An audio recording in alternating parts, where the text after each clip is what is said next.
किसी गांव में एक साधु रहते थे। वो साधु जब भी नाचते तो बारिश जरूर होती।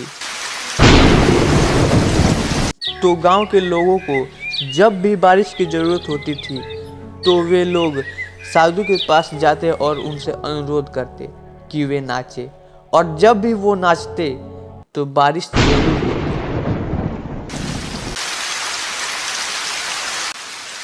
कुछ दिनों के बाद 4 लड़के शहर से गांव में घूमने आए। जब उन्हें यह बात मालूम हुई कि किसी साधु के नाचने से बारिश होती है तो उन्हें यकीन नहीं हुआ।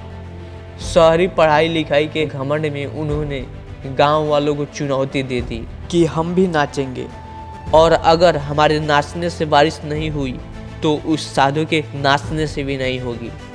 फिर क्या था, अगले दिन गांव वाले उन चारों लड़कों को लेके साधु के कुटिया के पास पहुंचे।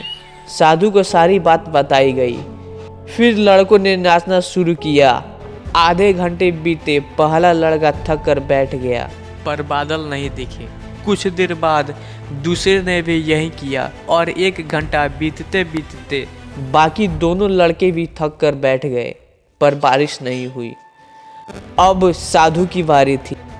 साधु ने नाचना शुरू किया। 1 घंटा बीता, बारिश नहीं हुई। साधु नाचता रहा। 2 घंटा बीता, बारिश नहीं हुई, पर साधु तो रुकने का नाम ही नहीं ले रहा था। वो नाचता रहा। धीरे धीरे शाम ढलने लगी कि तभी बादलों की गड़गड़ाहट सुनाई दी और जोरों की बारिश होने लगी।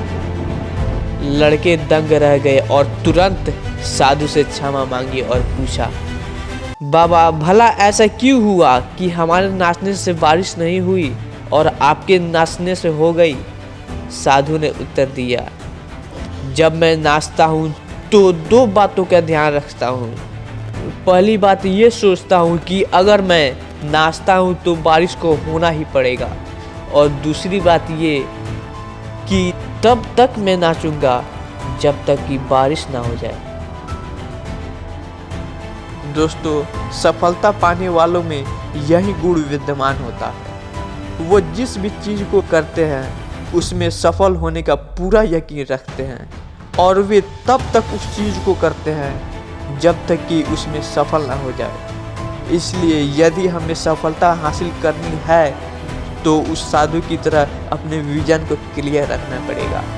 उस साधु की तरह ही हमें दृढ़ रहना पड़ेगा, तभी हमें सफलता मिल पाएगी। जय हिंद, वंदे मातरम।